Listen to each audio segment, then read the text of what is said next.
السلام علیکم ورحمۃ اللہ۔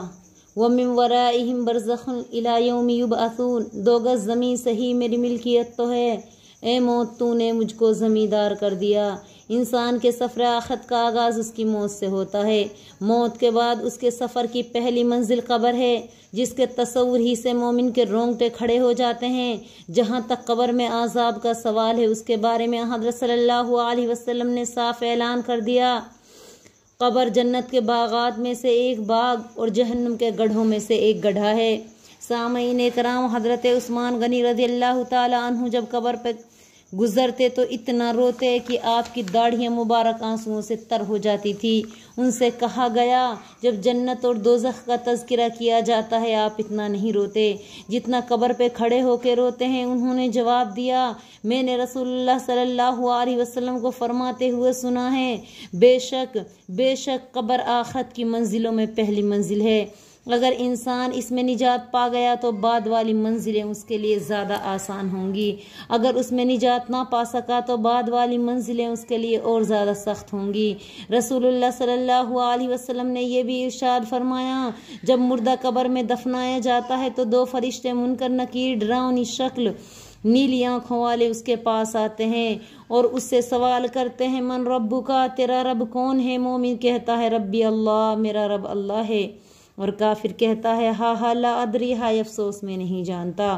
دوسرا سوال کرتے ہیں، ماں دینکا، تیرا دین کیا ہے؟ اس کے جواب میں مومن کہتا ہے، دینی اسلام، میرا دین اسلام ہے، لیکن کافر وہی جواب دیتا ہے، ہا لا ادری، ہائے افسوس میں نہیں جانتا۔ اس کے بعد تیسرا سوال یوں کرتے ہیں، من نبیوں کا، تیرے نبی کون ہیں؟ مومن جواب دیتا ہے، نبی محمد صلی اللہ علیہ وسلم، میرے نبی محمد صلی اللہ علیہ وسلم ہیں، اور کافر کہتا ہے، ہا لا ادری، ہائے افسوس میں نہیں جانتا۔ پھر ان سوال و جواب کے بعد مومن کے لیے اس کی قبر کشادہ کر دی جاتی ہے، اس کے لیے جنت کا بچھونا بچھا دیا جاتا ہے، اسے جنتی لباس پہنا دیے جاتے ہیں، اور جنت کی کھڑکی اس کی طرف کھول دی جاتی ہے، جس سے قیامت تک جنت کی خوشبو اور ہوائیں اس تک پہنچتی رہتی ہیں۔ پھر کہا جاتا ہے، سو جا۔ مومن کہتا ہے، میں اپنے اہل و عیال کو اس کی خبر دے دوں کہ میں بہت عیش و آرام کے ساتھ ہوں۔ فرشتے جواب دیتے ہیں، یہیں سو جا، اس دلہن کی طرح جس کو اس کے محبوب کے علاوہ کوئی نہیں جگا سکتا۔ پھر وہ اسی عیش و عشرت میں سو جاتا ہے، یہاں تک کہ قیامت کے دن اللہ تعالیٰ اسے دوبارہ زندہ کر کے اٹھائے گا۔ لیکن کافر کے لیے اس کی قبر تنگ اور اندھیری کر دی جاتی ہے، اس کے لیے جہنم کا بچھونا بچھا دیا جاتا ہے، اسے آگ ہی کے لباس پہنا دیا جاتا ہے، جس سے جہنم کی تپش اور گرمی اس تک پہنچتی رہتی ہے، اور ایک دروازہ جہنم کی طرف سے کھول دیا جاتا ہے۔ اس کی قبر اس کے لیے اتنی تنگ کر دی جاتی ہے کہ اس کی بائیں پسلیاں دائیں پسلیوں میں باہم مل جاتی ہیں۔ عذاب کے فرشتے، جن کے پاس لوہے کا ہتھوڑا ہوتا ہے، وہ اسے مارتے ہیں، اس سے وہ ریزہ ریزہ ہو جاتا ہے، وہ چیخیں مارتا ہے، چلاتا ہے، انسان اور جنات کے علاوہ تمام چیزیں اس کی آواز سنتی ہیں۔